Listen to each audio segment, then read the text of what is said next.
what's up, Diehardz? This is Pete the Diehard with Diehardz Music. We're on location in Hollister, California at the Vault, Friday the 13th, here in May. And I got two legends in front of me right now. Mr. Dino Cazarez. How you doing? I'm Dino Cazarez from the group Fear Factory, Divine Heresey, and Asesino. And I got the other legend over here, Mr. Tony Campos right here.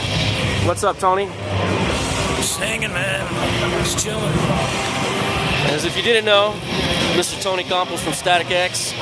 He's also in Prong, formerly of Statik. Can we say that? Yeah, I guess. Okay. I probably should have brought it up. But Prong, Possessed, they're in some great projects here. And Asesino. And Asesino, of course. That's why they're here today. Reason for Hollister today is because we have Asesino in the building. And I'm going to ask him a couple questions. So here we go. Yeah, this is our first time becoming a Hollister. We really don't tour that much up north, but it's cool being here. It's a small little town, cool little vibe. The Vault's a good little place, and we're happy to be here. What other projects do you have going on right now, like after Asesino is done? I got Divine Heresey, which hopefully we'll be doing a tour coming up this summer. Okay. And also doing a new record coming out next year. Also got Fear Factory touring in June. Doing a little West Coast run in June. And we're going to be going over to South America. And then hopefully we'll be working on a new record later this year, which will be out next year. He's one busy guy. So when you're not doing music, bro, what are you doing? Relaxing. Usually just chilling at home, but most of the time it's all about the music. Cool. Who would you say inspired you as a guitarist? That's a pretty heavy question. It's hard to say. Question for heavy. Yeah. It's just that everything has inspired me. Music in general has inspired me. Life. The things that we see, we write about. The things that the things that some of us live, we write about. You know what I mean? So that's everything's an inspiration. I really can't break it down technically, but music, from music to life to just living. Who would come off the top of your head, as one of your as top a guitar guitarists? Player? Yeah. It's really hard to say. I like a lot of guitar players. In some ways, they've inspired me. In some ways, they haven't. You know what I mean? Like Steve Vai, Eddie Van Halen, of course, Dimebag Darrell, Kerry King, Jeff Hanneman, those guys like that. James Hetfield. Anybody that was playing guitar and metal and anything that was heavy rock, I was really into. Cool. One last question. What would be like in your iPod or your CD player right now? Everything. Everything. I have so much stuff. I mean, when you have 160 gigs, you're able to fill it with all the stuff that you like. And it's not just metal, of course not.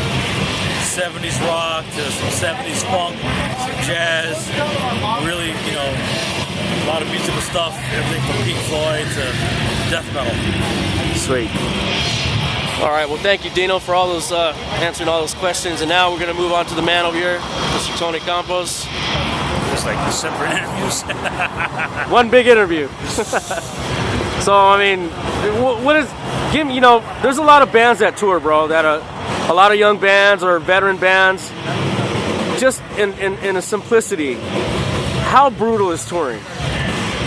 It's what you make of it, man, Like, you can, if you're looking to, do drugs and fuck chicks and, drink until your liver fucking falls out of your ass, you can do that.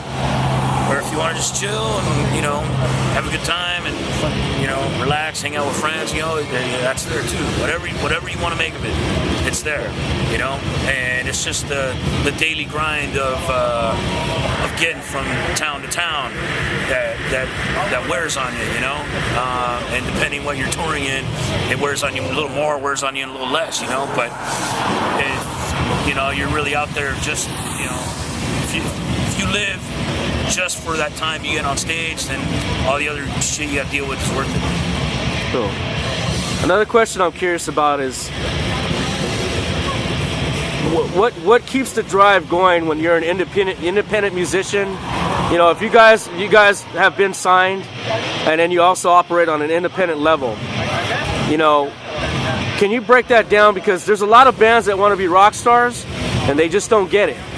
And I've worked with a lot of these bands, and you know, I just kind of wanted insight from you that how you survive and stay successful. Well, that's the problem right there, because they want to be rock stars, and not musicians. I've worked with a lot of artists or wannabe artists who think that they're rock stars just because they're in a band. Yeah. It takes a lot of hard work, a lot of dedication, obviously, to do what we do. Like Tony says, just the daily grind of having to be on the road, going from town to town, sleeping in a van, you know what I mean? Staying at people's houses, people's couches, making very little money. You know, it has to really be in your heart to really do this. A lot of guys, they get out here, they think all of a sudden they're rock stars. They're going to be, you know, they don't have to move any gear. They don't have to help moving any gear. They don't have to, you know, they think that they can just go get fucked up. They're going to get served hand and foot, you know, and it just doesn't work that way. Yeah, I dealt with a lot of egotistical singers that think that, you know, they can drink every night, smoke every night, and think it's not going to affect them live. Right. You know what I mean? And I worked with just a lot of different, I worked with musicians who want to be out here and want to do this and want to do this for the rest of their life. Me and Tony, what I call us are lifers, dudes who do this because they love it and we're in it for life. This is it. At every level, from the most eating caviar, staying at 5-star hotels, to traveling in this retarded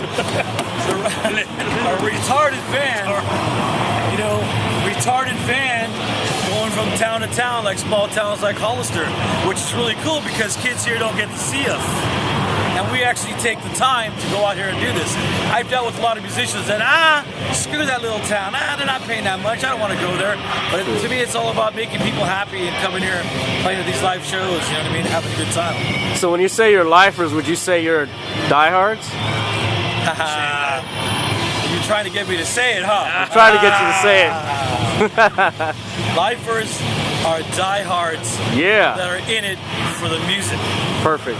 Because if you're in it for the money, and don't get me wrong, some bands get lucky, but if you're really in this metal genre for the money, you might as well get out, because it's not going to be that way. There's a misconception that automatically you're a rock star and you're going to be making fat dollars in your pocket. It doesn't work that way all the time. Don't get me wrong, there are some, you know, exceptions like that sometimes. Yeah, exceptions to the rule.